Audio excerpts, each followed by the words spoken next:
एक आंकड़े के अनुसार भारत में करोड़ों लोग अपने जन्म स्थान से निकलकर किसी दूसरे शहर या इलाके में आकर बसे हैं। रोजगार, शिक्षा, विवाह और तमाम कारणों से ये यात्रा होती है और यहीं से शुरू होता है विचारों, संस्कृतियों और मान्यताओं का टकराव। छोटे से बड़े शहर या फिर साधारण से आधुनिकता के माहौल में आया इंसान नए वातावरण के साथ एडजस्ट करने की कोशिश करता है, लेकिन कुछ केसेस में इसका अंजाम दुखद, डरावना, हिंसक और परिवार की बर्बादी जैसे हश्र में भी होता है। ये कहानी है साधारण से गांव से चली एक डॉक्टर की। सब नॉर्मल है। सच कहूं डॉक्टर साहिबा, 6 महीने से चक्कर काट रहा हूँ। न जाने कितने डॉक्टर, वैद्य, हकीम सबको दिखाया, लेकिन कोई भी बीमारी नहीं पकड़ सका। और आपने तो हमें 2 हफ्ते में बिल्कुल ठीक कर दिया। प्रधान जी, कोई खास बीमारी तो थी ही नहीं, मामूली सा रिकरेंट मलेरिया था। जांच हुई नहीं थी तो बीमारी का पता नहीं चल पाया था। कुनैन की 4 गोलियां दी और आप बिल्कुल ठीक हो गए। एक बात कहूँ, आप बुरा तो नहीं मानेंगे, आपको तो किसी बड़े हॉस्पिटल में डॉक्टर होना चाहिए। ये फटीचर सा कबूतर खाना, ये आपके लायक नहीं है। प्रधान जी, बड़े अस्पतालों में नौकरी के लिए सिफारिश, कॉन्टैक्ट्स और पैरवी की जरूरत होती है। अब मैं ये सब कहाँ से लाऊंगी? अरे उसकी फिक्र आप मुझ पे छोड़ो। 2-4 बड़े कद के लोगों को मैं भी जानता हूँ। 2-3 दिन रुक जाओ, फिर मैं करवाता हूँ कॉन्टैक्ट। धन्यवाद। अब मैं चलूँ? ठीक है प्रधान जी। भैया जी, यही है डॉक्टर मीता। इन्होंने ही हमें एक बार में ठीक कर दिया था। गरीब किसान की बेटी है। बाबूजी जमीन जायदाद बेचकर पढ़ाया लिखाया, अब एक सरियल से क्लिनिक में नौकरी कर रही है। वही भैया जी, सरला क्लिनिक। भैया जी, अच्छी जगह नहीं है, एक फोन घुमा दीजिए, करवा डालिए, बदले दीजिए। फोन कर चुके हैं हम। क्या बात करें भैया जी? आप कल जीवन शुक्ला SCHR हॉस्पिटल के सुपरिटेंडेंट है, मिल लीजिएगा उनसे। हमारी बात हो चुकी है, आपका अपॉइंटमेंट हो जाएगा। देखिए, क्या कहा था मैंने आपको? भैया जी एक फोन घुमाएंगे, बस काया पलट। Thank you so much sir. Thanks नहीं, आपको ट्रीट देनी पड़ेगी। पार्टी? पार्टी? घबराइए मत, पार्टी हम देंगे, आपको सिर्फ आना पड़ेगा। भैया जी ऐसे ही हैं, एकदम राजा आदमी। तुम भी ना। मीता जी, आप जरा बाहर वेट करेंगे, हम अभी आते हैं। मिलेंगे जल्दी आपसे। Thank you sir. आते हैं। भैया जी, कैसी लगी आपको?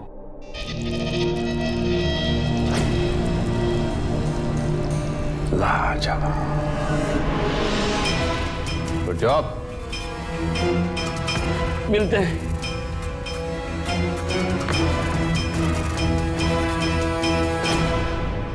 आपका काम आज ही से शुरू हो जाता है डॉक्टर मीता।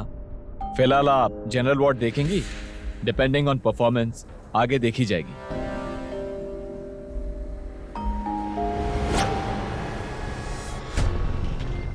आपने तो कहा था कि पार्टी है, पर यहाँ तो कोई नहीं। बाकी लोग? अरे बाकी लोग तो हम हैं भाई।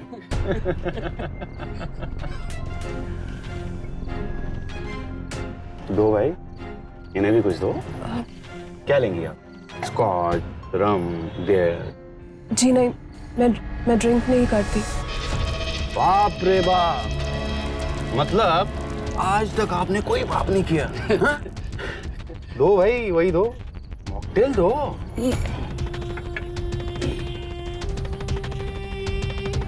वैसे आजकल डॉक्टर लोग इतने परहेजी होते ही नहीं। स्मोक ड्रिंक करते हुए मैंने कई लोगों को देखा है, पर हाँ होता है कि ज्यादातर नहीं करते। शायद उनमें से आप भी हैं।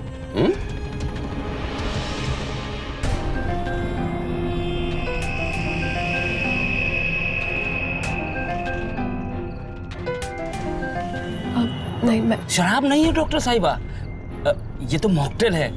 खटक जाइए धीरे धीरे, समझो। लीजिए।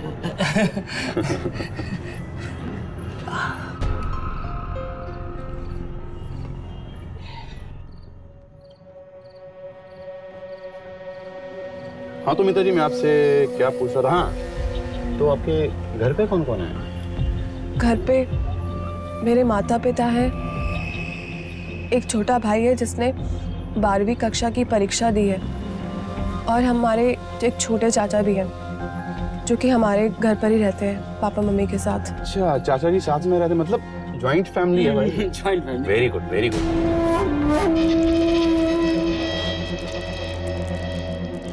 चाचा है जिन्होंने 12वीं कक्षा की परीक्षा दी है, और छोटा भाई पिताजी के साथ रहता है। कुछ अजीब सा लग रहा है। क्या हुआ? पता नहीं, एकदम से सर चक रख दीजिए, ग्लास रख दीजिए, रख दीजिए, रख दीजिए। आइए, चलिए, यू फील बेटर। चलो ऊपर रूम में चलते हैं, थोड़ा रेस्ट कर लो। हाँ चलो प्रधान जी, चलिए, संभालो अपने आप को। चलो चलो, आराम से आ जाओ, आराम से, बिल्कुल आराम से।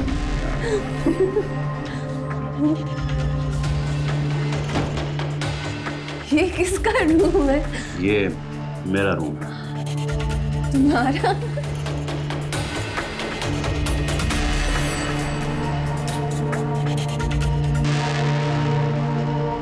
ये लाइट क्यों चली गई? तुम बिल नहीं भरते क्या? हाँ देखो ना, लाइट भी चली गई।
मैम, पेशेंट ने रात में जो खाना खाया था सुबह में वॉमिट हो गया है, इसीलिए 2 ग्लूकोज की बोतलें चढ़ा दी है, फिर भी कोई हालत में सुधार नहीं हो रहा। मैम मैम मैम पेशेंट जो खाना खाया था। हम बोल दिए हैं, हाँ कोई इशू नहीं है। कीजिए, फोन कीजिए वहां पहुंच के हमें। हाँ तो डॉक्टर साहब, आप क्या कह रही हैं, मुझे कुछ समझ में नहीं आ रहा। कल रात क्या हुआ, कैसे हुआ, हाँ? और अगर हुआ भी तो? अरे ये 21वीं सदी है डॉक्टर साहिबा, 21वीं सदी। ये सब चीजें मामूली मामूली मामूली होती हैं। मेरे लिए मामूली नहीं है। तो क्या क्या क्या चाहती हैं? हाँ? कल रात जो भी हुआ सही नहीं हुआ। हम बहुत साधारण से लोग हैं, और हमारे यहाँ ये सब शादी से पहले। शादी से पहले? देखिए डॉक्टर साहिबा, क्या क्या बकरी हैं आप, हाँ? आप जैसी बहुत सी लड़कियां आती हैं मुझसे मिलने रोज, तो क्या सबके साथ? हाँ? जाइए अपना काम कीजिए, ड्यूटी कीजिए अपनी, बहुत काम पड़ा है अपने पास। अरे जाइए।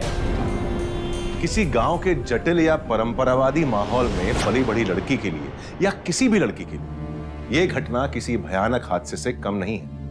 वैसे भी किसी भी स्त्री के लिए उसकी इज्जत आबरू उसकी सबसे बड़ी संपत्ति होती है। डॉक्टर मीता ने अस्पताल में नौकरी करने की बहुत बड़ी कीमत चुकाई।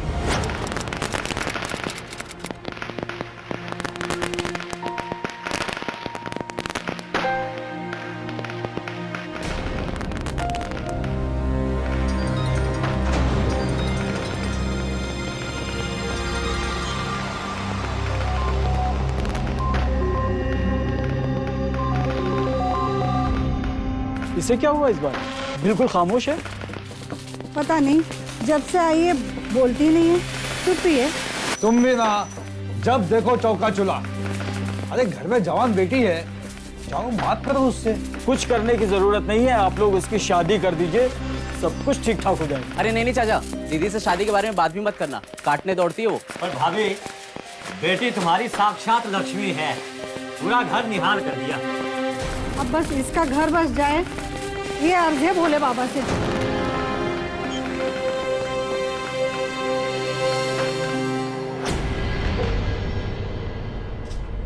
दी, कम से कम तुम मुझे तो बता सकती हो ना, क्या हुआ तुम्हें? मुझे क्या हुआ है? अच्छा, जब से आई हो तब से तुम्हारा मुंह सूजा हुआ है। मुंह सूज गया? अरे बाबा, फिर? दी बनो मत, तुम तो यहाँ से चली जाओगी और हम लोगों को चिंता होती रहेगी। पापा कुछ बोलते नहीं, लेकिन वो भी टेंशन। अरे बाबा, मुझे कुछ नहीं हुआ है। अच्छा तू ये बता, इंजीनियरिंग कॉलेज कब जाना है? कल जाना है मुझे। अच्छे से मन लगा के पढ़ाई करना।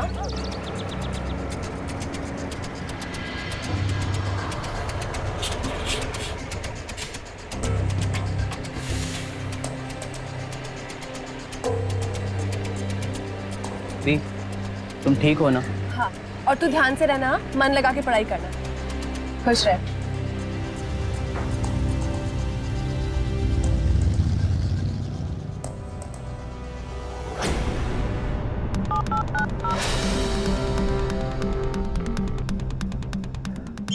दीदी कहाँ हो? फोन तो उठाओ। Hello, SCHR women's hostel. जी, रूम नंबर 65 में कनेक्ट कीजिएगा। किससे बात करनी है आपको? डॉक्टर मीता कुमारी, मैं उसका भाई बोल रहा हूँ। डॉक्टर मीता दिवाली के लिए अपने गांव गई हैं, अब तक लौटी नहीं है। क्या? पर मैं तो उसके गांव से ही बोल रहा हूँ, और वो कल सुबह यहाँ से निकली है। 2 घंटे की बस की जर्नी है। सॉरी, अब तक उन्होंने यहाँ रिपोर्ट नहीं की है।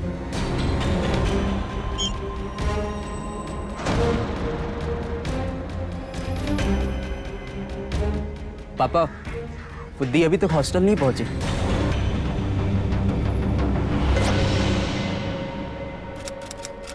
डॉक्टर है तुम्हारी बहन? जी हाँ सर, डॉक्टर मीता कुमारी। अरे कहीं टूर पे गई होगी, कुछ कॉन्फ्रेंस होगा कहीं? नहीं सर, 5 दिन पहले तो वो दिवाली पे घर आई थी, और जब वो भोपाल के लिए जा रही थी, मैं खुद उसे बस स्टॉप पे छोड़ के आया था। और सर, मैं तब से फोन ट्राई कर रहा हूँ, स्विच ऑफ आ रहा है उसका नंबर। कौन सा हॉस्पिटल? सर, वो SCHR हॉस्पिटल में काम करती है, और वहीं हॉस्टल में रहती है सर।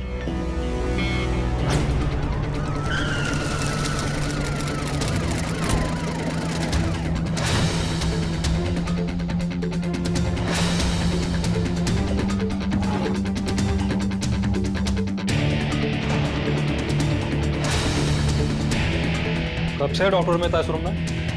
जब इधर उसका अपॉइंटमेंट हुआ था, 6 महीने हो गए हैं। इधर हॉस्टल में या हॉस्पिटल में कभी उनकी किसी के साथ अनबन, कोई झगड़ा?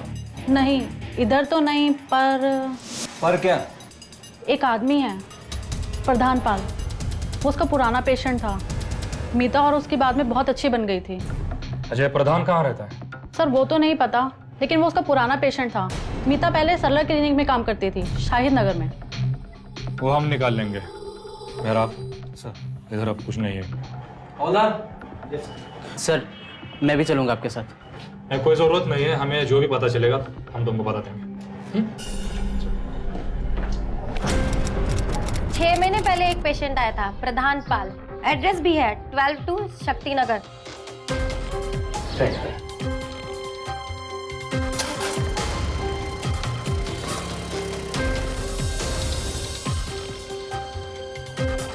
नहीं साहब, 10 दिन से घर नहीं लौटा। और कौन कौन रहता है उसके घर में? कोई नहीं साहब, बाल बच्चे तो सब कांतिपुरा में रहते हैं, यहाँ पर तो सिर्फ अकेले ही रहता है। मेरा सर, इसकी बैकग्राउंड चेक करो। Yes sir. आपने किसी लड़की को आते जाते देखा है? हाँ सर, एक लड़की आती थी, सुंदर सी। ये? हाँ सर, यही है। कुछ मिला क्या? ये कुछ बिल्स मिले हैं, ये देखिए सर। ये सर रेस्टोरेंट का है, ये दूसरा पेट्रोल का, ये सर टेलर का है, और ये देखिए खास। धर्म इलेक्ट्रॉनिक्स खातून मार्केट स्पाई कैम। सामान में कोई स्पाई कैम मिला? नहीं सर, यहाँ तो कुछ भी नहीं मिला। सर 2 स्पाई कैम ले गए सर। खातून मार्केट चलते हैं। चलो चलो। सर इसने 2 स्पाई कैम लिया था सर, 16 जून को। कोई एड्रेस है? हाँ सर, 46A पूर्वी नगर, भोपाल। कोई आया था उसके साथ? नहीं सर, वो अकेला ही था सर। शहरों में आकर बसने वाले करोड़ों लोगों में से हर साल लाखों लोग लापता हो जाते हैं, डॉक्टर मीता की तरह। डॉक्टर मीता की गुमशुदगी की तहकीकात में लगी पुलिस के सामने कोई सुराग नहीं, बस एक नाम था, प्रधान पाल। डॉक्टर मीता, प्रधान, स्पाई कैम की खरीद और अब ये फ्लैट। क्या कनेक्शन था इनके बीच? प्रधान पाल कहाँ है वो? सब पता नहीं, वैसे 10 दिन से नजर नहीं आया वो। वैसे बहुत ही अजीब घर है सर। क्यों? यहाँ पे हमेशा अलग अलग तरह के लोग आते रहते हैं। दरवाजा खोलो।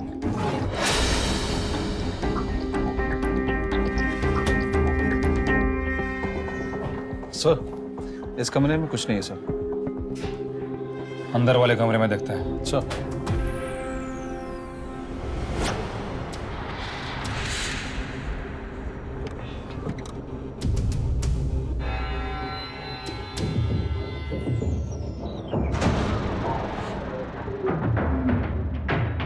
मेरा सर ये देखो, ये रहा तुम्हारा स्पाई कैम।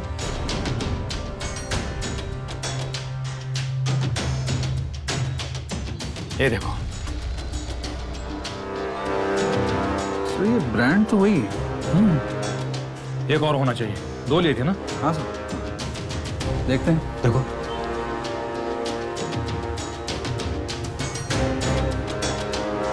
सर, क्या?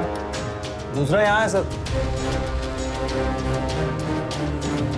मेरा चल, यहाँ बहुत बड़ा नाटक चल रहा है। एक्चुअली नाटक नहीं, फिल्म।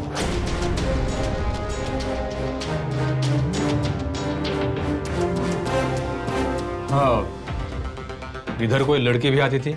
हाँ सर, लड़की आती थी। क्या नाम था उसका? मीता। हाँ सर, मीता, राइट। ये वो। हाँ सर, यही है, बिल्कुल पक्का पक्का सर। सर, अंदर से ये सीडी मिली है।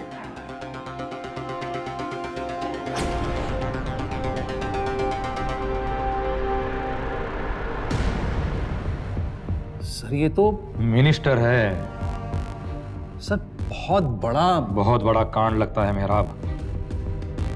ये केस थोड़ा डिफिकल्ट होने वाला है। वो कैसे सर? बड़ा आदमी है, तहकीकात मुश्किल होने वाली है। वैसे सर ये बात अगर बाहर निकल गई तो आग लग जाएगी सर। अब ये बात बाहर कौन ले जाएगा? सवाल ही नहीं। एक वरिष्ठ एवं जुझारू युवा मंत्री के खिलाफ पुलिस को एक सीडी मिली है। इस सीडी के अनुसार मंत्री का स्थानीय हॉस्पिटल की डॉक्टर मीता कुमारी के साथ अवैध रिश्ते का पता चला था। SCHR हॉस्पिटल की डॉक्टर मीता कुमारी पिछले 10 दिनों से लापता बताई जा रही हैं। मंत्री सुधाकर पाल ने इस घटना में अपने होने की बात को नकारा है। भाई तुम कहोगे तुम्हारी नाक कट गई, पर हम तो कहेंगे कि तुम्हारी बेटी ने पूरे जैतपुर गांव की नाक काट दी। मेरे माँ बाप को गाली देने वाले आप लोग होते कौन है? निकलिए अभी यहाँ से।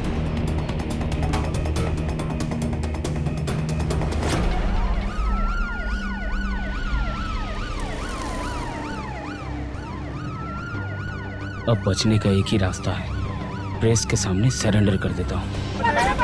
मीता का सिर्फ पेशेंट था, बाकी उनके बारे में मैं कुछ भी नहीं जानता। प्लीज मेरा यकीन कीजिए, आपको बोलना ही पड़ेगा। अरे रुको ऐसा मत करो, रुको। ले जाओ। हाँ भाई, यहाँ ना मीडिया है ना पब्लिक है, शुरू हो जाओ। सर मैं पहले ही बता चुका हूँ, मैं तो मीता का सिर्फ पेशेंट था। भैया जी वो पेमेंट पेमेंट? कौन सा पेमेंट? भैया जी आप भी अच्छा जोक कर लेते हैं। वो डॉक्टर मीता। अरे हाँ भाई हाँ, देख भाई भूल जाता हूँ मैं। ले ले ले ले ले खुश। भैया जी लेकिन ये तो चिल्लर है। क्या? ये चिल्लर है? भैया जी सड़क से उठाकर नहीं लाए थे उसे, डॉक्टर है वो, एकदम फ्रेश अनछुई कली जिसे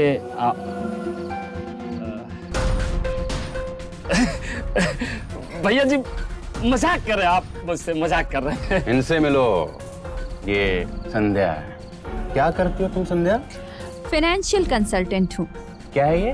फाइनेंशियल कंसल्टेंट। तेरी वाली क्या थी? डॉक्टर। समझा? ये ले, निकल।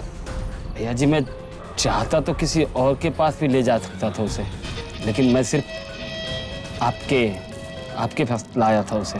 चल ये उठा और चल निकल निकल निकल। चल चल निकल निकल।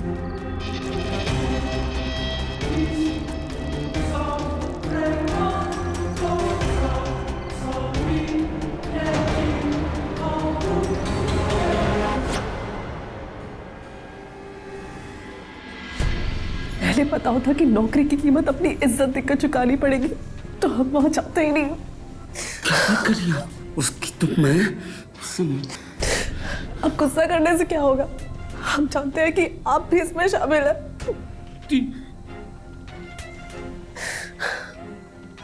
3 बरस का बच्चा है हमारा डॉक्टर साहिबा। उसकी कसम खा के कहते हैं, तमाचे की तरह लगी आपकी ये बात। बड़े लोगों से मिलाते हैं लेकिन की दलाली नहीं करते। उसे तो मैं नहीं छोड़ूंगा। बड़ा आदमी होगा वो अपने घर का, लेकिन हम उसे छोड़ेंगे नहीं। आप उसे मत बख्शिएगा।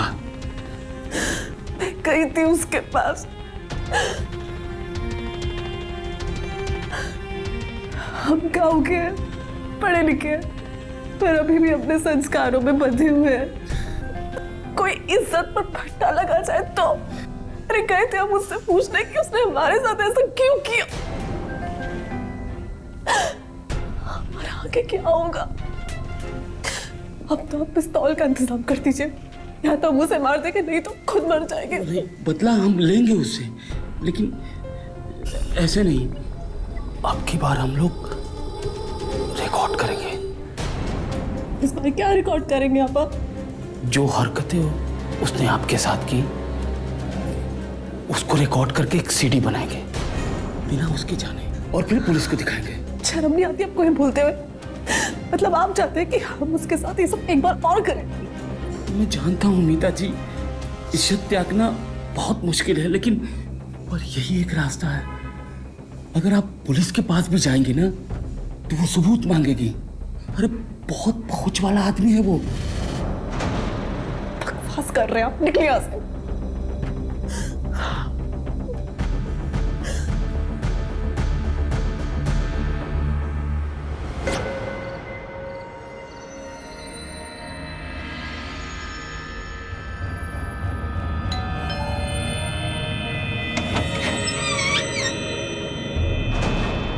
अरे आप? बस आपसे एक बात कहनी है। क्या? मैं तैयार हूं, आप तैयारी करो।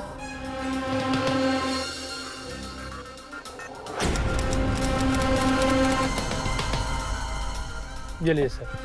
वैसे सर हम होम डिलीवरी भी करते हैं फिटिंग के साथ, नो अदर सर्विस चार्ज। बस सर आप अपना एड्रेस लिखवा दीजिए। 46A पूर्वी नगर, भोपाल।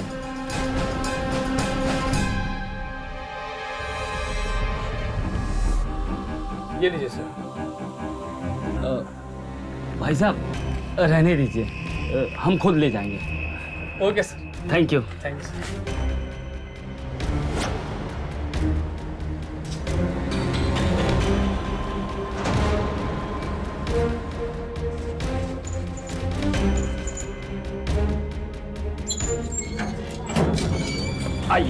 आइए मीता जी।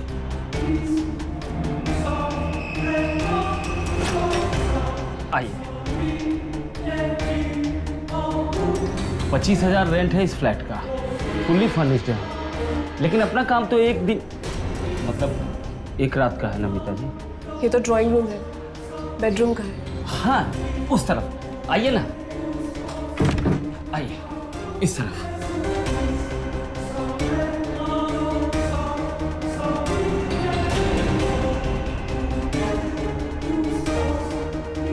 मैं यहाँ बेड के सामने लगा देता हूँ जिससे उसकी सारी हरकतें साफ हो जाए।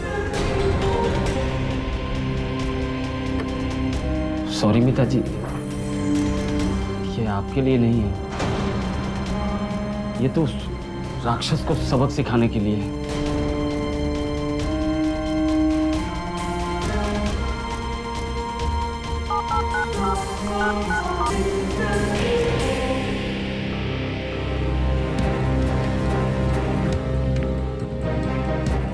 हेलो प्रभु सर, मैं आपसे उस दिन के लिए माफी मांगना चाहती हूँ। I am really very sorry sir. जी सर, मैं कुछ समझ ही नहीं पाई थी। गांव की हो ना सर, क्या करूं।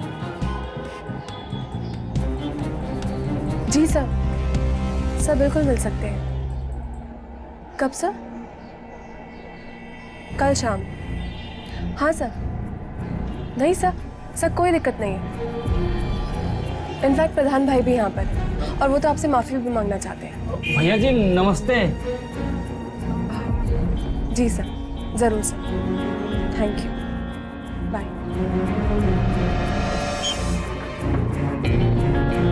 कल शाम 5 बजे।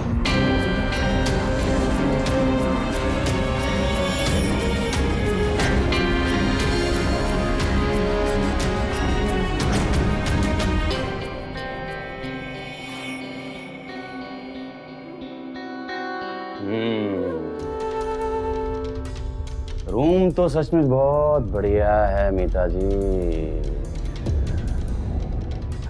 आप खड़ी क्यों हैं? पास में तो आइए, आइए ना।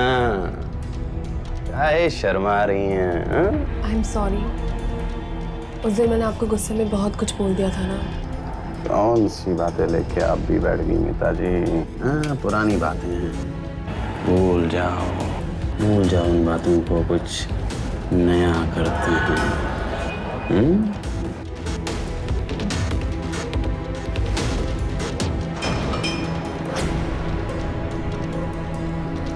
हाँ बोलो प्रधान, जल्दी बोलो, मीटिंग में निकलना है हमें। अरे भैया जी मीटिंग भी हो जाएगी। ये आपके लिए कुछ लाया था हमने। हाँ 12 बजे। ये जी। हाँ।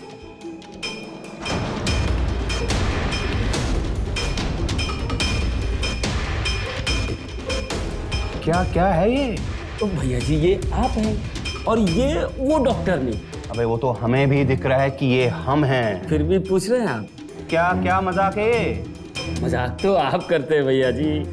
किसने बनाया? तुमने बनाया है? अब प्रोड्यूसर डायरेक्टर का नाम जान के क्या करेंगे आप?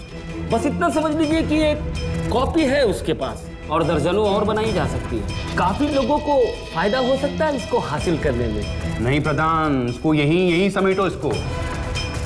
भैया जी पिछली बार तो चिल्लर थमाकर भगा दिया था आपने।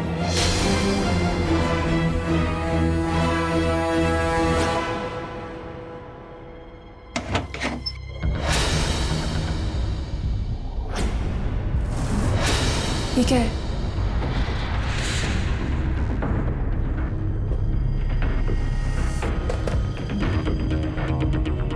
$30 लाख कॉम्प्रोमाइज चाहता है वो, माफी भी मांग रहा था। पर ये पैसे? हरजाना आपके लिए। और वो जो हम पुलिस में सबूत दिखाना चाहते थे उसका क्या? गिड़गिड़ा रहा था वो, बोल रहा था प्रधान भाई लाइफ ओवर हो जाएगी, पॉलिटिकल कैरियर खत्म हो जाएगा, मैं माफी मांगने को भी तैयार हूं। इतने बड़े आदमी को पहली बार पैरों पे गिरते हुए देखा। सच कहूं मीता जी, मन को बहुत तसल्ली मिली।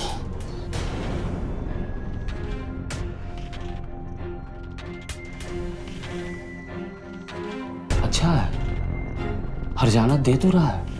अरे पुलिस के पास जाएंगी, पब्लिक में नाम उछलेगा, माँ बाप का भी नाम खराब होगा। जो हुआ उसे भूल जाइए, फिर से नई जिंदगी की शुरुआत कीजिए। ये सब आपका है, जो चाहे करिए।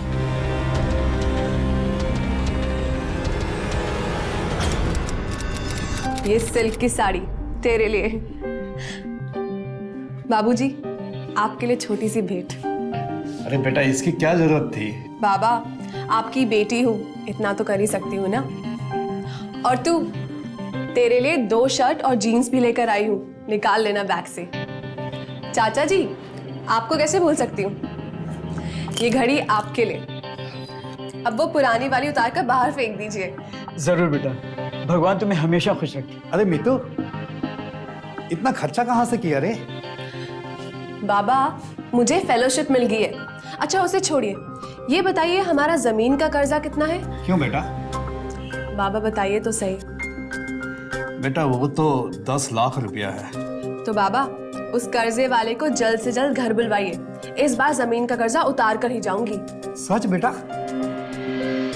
भाई वाह, बेटी हो तो ऐसी, 100 बेटों पर भारी, साक्षात लक्ष्मी सरस्वती। बस अंकल। अच्छा, तू कह रहा था ना तुझे पुणे के इंजीनियरिंग कॉलेज में एडमिशन लेना है, उसके फॉर्म्स मंगवा ले। प्रदीप, वहां पे 2 लाख रुपए देने। मालूम है, तभी तो कह रही हूँ फॉर्म्स मंगवा, सीट्स फुल ना हो जाए कहीं। मीता को उसकी इज्जत का मुआवजा तो प्रधान ने दिलवा ही दिया। धीरे धीरे मीता ने भी इस भयानक हादसे से समझौता कर लिया। एक समझौता जिसने उसके जीवन के हालात ही बदल डाले। पैसों की चकाचौंध में समय जैसे थम सा गया। इसी बीच मीता के जीवन में एक और किरदार की एंट्री हो गई।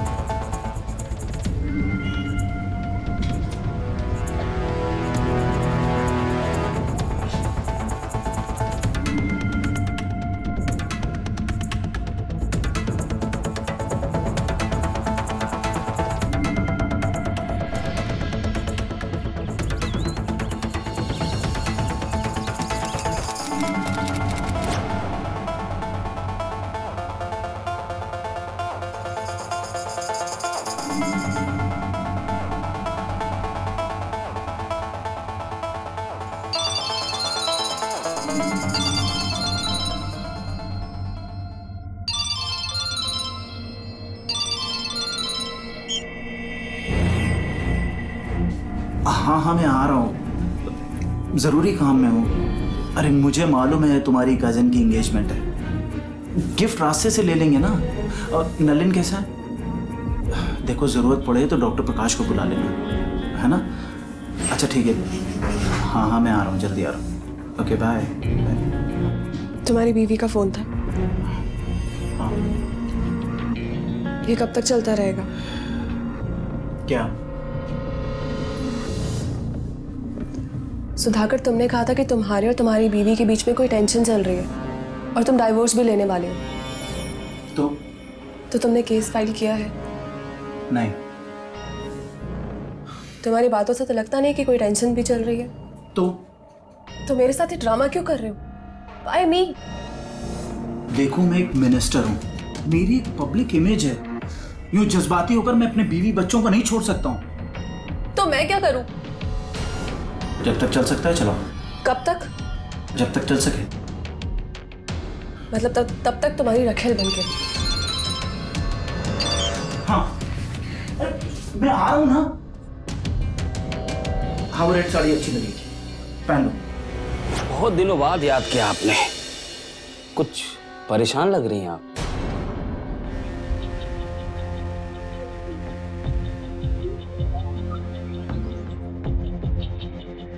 वो फ्लैट अब भी है ना? जी है ना? हाँ बिल्कुल है। और वो कैमरास? हाँ वो भी है, वो भी है। लेकिन बात क्या है? एक और सीडी निकालनी है।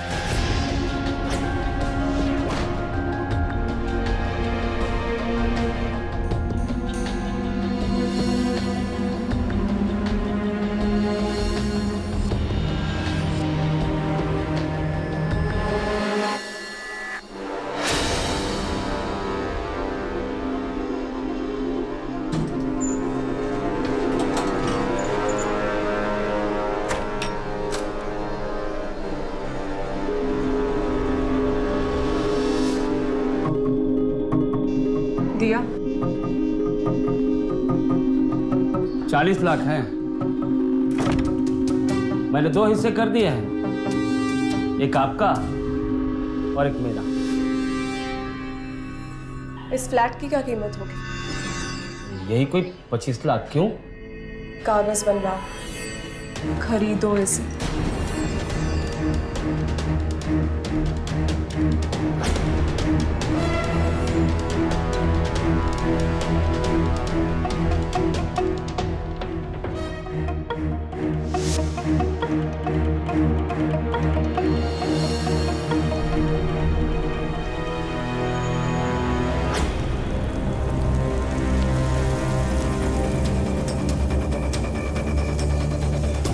पाप वो गहरी खाई है जिसमें ज्यादातर लौटने की सीढ़ी नहीं बनी होती।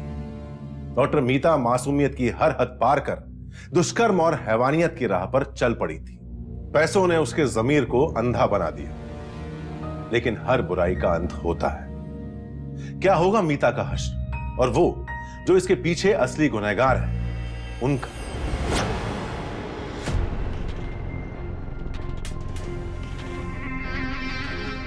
ओह, ये आप ही रख लीजिए। क्या मतलब? इस तरह से हमें इंसल्ट मत कीजिए डॉक्टर साहिबा। मेहनत हम भी करते हैं, नई पार्टी फंसाते हैं, फिर उनसे पैसा वसूलते हैं। सबसे ज्यादा रिस्क हम उठाते हैं और बदले में क्या मिलता है? ये चिल्लर। तुम क्या करते हो? तुम्हारा क्या जाता है? मैं अपनी इज्जत देती हूँ इस पैसे को कमाने के लिए। औरत है ना तुम्हारी, तो उससे करवाओगे ये सब काम? यहाँ हो सकता है तो वहां भी हो सकता है, राइट?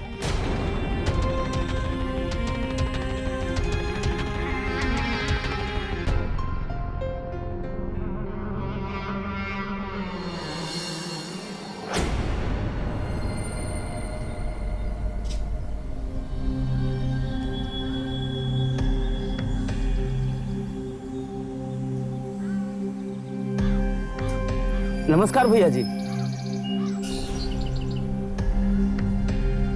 इतने दिनों बाद याद किया? क्या करते क्या हो तुम लोग? हैं? पूरे 30 लाख दिए थे ना तुमको? जी भैया जी, कहाँ मना करते हैं हम। फिर भी हमको धमकी दे रही है वो। कौन सर? तेरी डॉक्टर ने। अरे कहाँ हमारी सरकार, किसी की नहीं है वो, किसी की नहीं। 20 लाख और ऐंठ चुकी हमसे वो, और कहती है कि उस सीडी की और एक कॉपी पड़ी है उसके पास। क्या बात कर रहे हैं भैया जी? माँ कसम, हमें रत्ती भर भी पता नहीं। हम तो खुद परेशान हैं उससे। कस्टमर पर कस्टमर भकोसे जा रही है और तमड़ी देती है। साला पूरा बना के छोड़ दिया है हमें तो। विदा विदा कर दो उसे। जी विदा विदा करो उसे।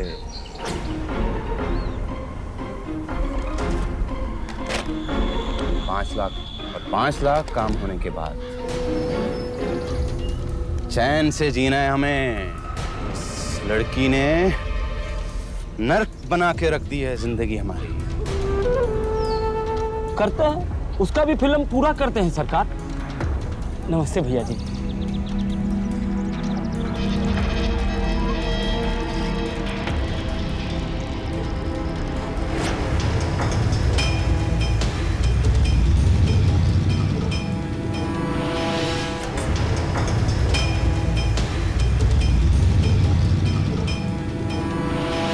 भोपाल बस डिपो में मैं डॉक्टर मीता का इंतजार करता रहा, लेकिन वो नहीं आई।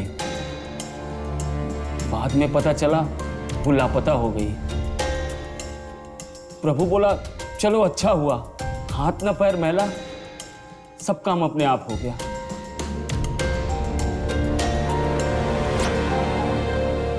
सर वो प्रधानपाल जो इस वक्त हमारी कस्टडी में है। कौन प्रधानपाल? सर वो डॉक्टर मीता कुमारी की गुमशुदगी के मामले से जुड़ा मुख्य आरोपी है। हाँ तो सर उसका कहना है कि उसको मरवाने की सुपारी आपने ही दी थी। देखिए इंस्पेक्टर साहब, हम राजनेता हैं, हजारों लोग आते हैं हमसे मिलने दिन में। अभी बाहर जाएंगे ना तो वहां पे भी आपको कम से कम 100 लोग तो मिलेंगे हैं? अब कल को उनमें से कोई खड़ा हो जाए और बोल दे कि मैंने सुपारी दी है, मान लेंगे आप? जी नहीं। अभी चलता हूँ इंस्पेक्टर साहब, एक मीटिंग के लिए देर हो रही है। कुछ हो तो मिलिएगा जरूर।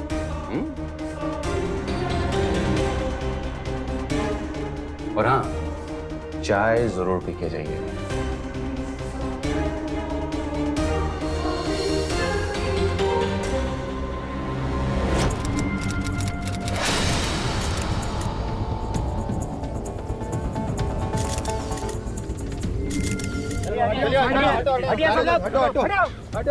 डॉक्टर मीता कुमारी है। सर लाश तो पूरी तरह बिगड़ चुकी है। हाँ लेकिन लगता तो वही है।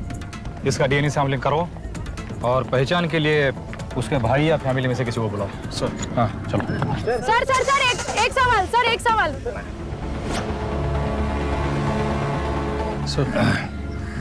सर डॉक्टर मीता के भाई और उनके फैमिली मेंबर्स को फ़ोन किया था सर, लेकिन उन्होंने यहाँ आने से इनकार कर दिया। उनके पिता ने कहा कि सर उसकी बेटी जो है पहले ही उनके लिए मर चुकी है। फिर तो डीएनए सैंपलिंग से बॉडी की पहचान कंफर्म होगी। सर जी, मुझे लगता है ये सब काम प्रभु का ही है। कुछ और सबूत इकट्ठा करने पड़ेंगे इस मंत्री को पकड़ने के लिए, और मंत्री की चाबी अभी भी प्रधान के पास ही है। साहब वो मर गया साहब। कौन मर गया? वो प्रधान साहब।